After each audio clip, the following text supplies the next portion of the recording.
So, i-update natin mga kabayan dito sa San Pablo Interchange. Ayan po, may kulay pula.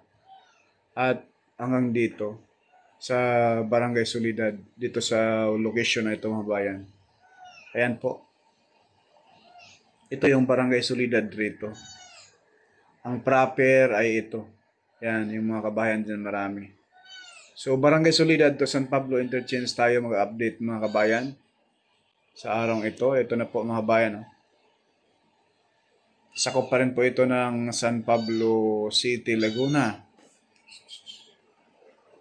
Ayan po, nasilayan natin dyan sa ating aerial view na napakaganda yung San Pablo mga kabayan. At dito sa kaliwa, ayan na po yung Alamino San Pablo Bypass Road sa kaliwa. Yung malapad din po na daan na may putol pa. Yung Barangay San Miguel, dyan po yung tulay. Yan po yung ina-update na rin po natin yan mga kabayan.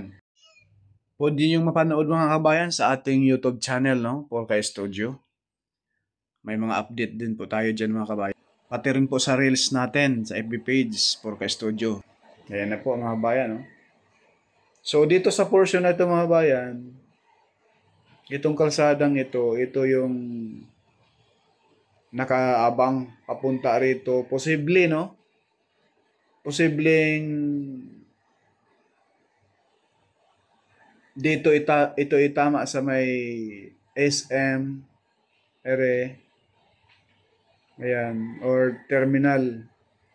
Ito yung SM sa malayo mga bayan, o yung malapit dito sa may H dyan. Ayan po, hospital yan. Sa bandang kaliwa na yung kulay puti na building, yan na yung SM. So ito na yung nakaabang dito. Yan. Yan, papunta dito sa Santa Monica Catholic Chapel. At dito, ayan na po mga bayan sa baba natin. Ayan ang SMO sa harap natin.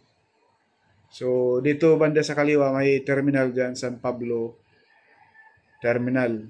Posibleng dyan po itatama yan mga bayan. Posible lang, no? Sa atin lang po yung estimate, pero wala pa lang sure kung saan talaga tutumbok yung exit papunta doon sa San Pablo City, itong San Pablo Interchange. Kasi itong Barangay San Miguel Road mga kabayan ay ang liit. Magandang umaga po mga kabayan. Narito po tayo ngayon sa probinsya ng San Pablo City, Laguna. Harap sa ating kamera ay approaching doon sa San Pablo Interchange mismo.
Yung circle na yun mga bayan sa unahan, yan na po yung San Pablo Interchange. Yung kalsada dyan na may mga sasakyan dumadaan, pakanan, papuntang San Pablo City. Maharlika Highway, itong pakaliwa, papunta doon sa Alaminos San Pablo Bypass Road. Yung in-update rin natin mga kabayan.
Yung harapan natin mga kabayan, yan na po yung Barangay Solidad. Bandang kaliwa, ayan na po yung proper, no? Diyan sa unahan, ayan na po yung intersection ng Alaminos San Pablo Bypass Road. So ito na po mga kabayan, narito na po tayo sa mismong San Pablo Interchange. Dati po yung update natin rito last 2 months ay wala pa yung kabundok na yan, yung tambak na yan, yung kabilaan na yan. Ngayon mayroon na.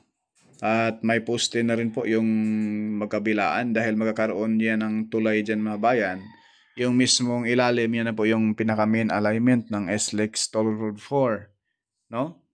Ayan, trumpet design rin po rito mga bayan, kagaya doon sa Santo Tomas. Lahat ng design nitong SLEX Toll Road 4 mga bayan, iisa lang po ang design, no? Trumpet design. Doon sa unahan itong Alaminos mismong sa unahan mga kabayan, masisilayan natin yung mismong sementado na yan. Mula dyan, hanggang doon na yan sa mismong Barangay San Miguel, Alaminos, Laguna.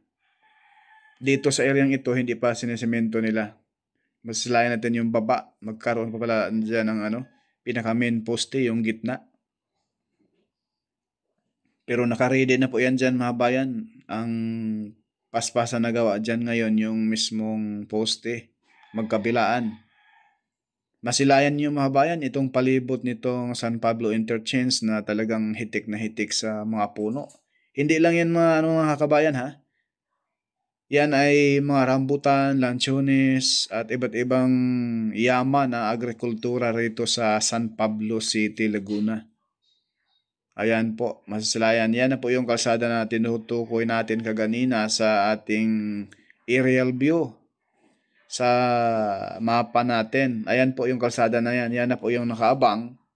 Papunta, posibleng tumbok doon sa SM, San Pablo City or San Pablo Bus Terminal.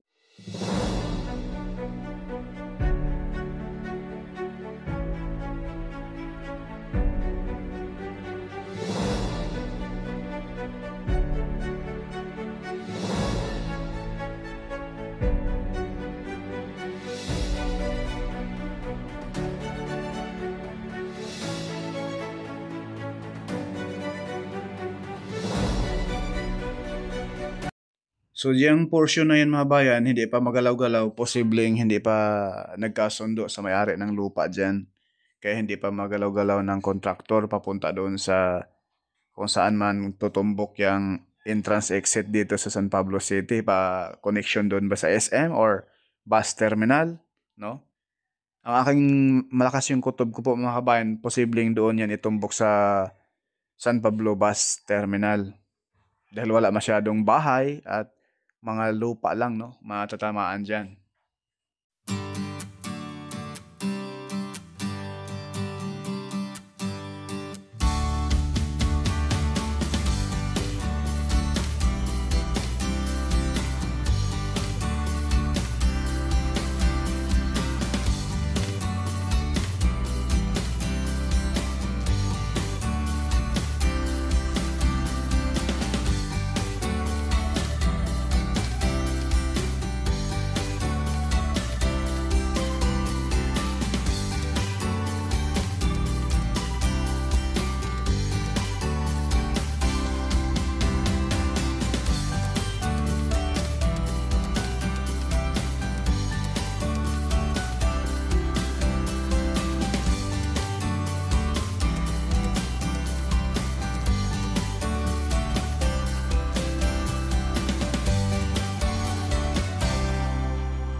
Ayan na po yung Pamanila mga kakabayan. Pagaling ka ng San Pablo. Ito naman yung Palusina. Dito ka tatawid ka sa tulay na gagawin dyan sa mismong interchange. Magkakaroon ng trumpet design dyan. Ayan po, tatawid ka dyan. Magkakaroon ng tulay. Pakaliwa. Yan na yung Padiretso Palusina na po siya. No? Mga kabayan?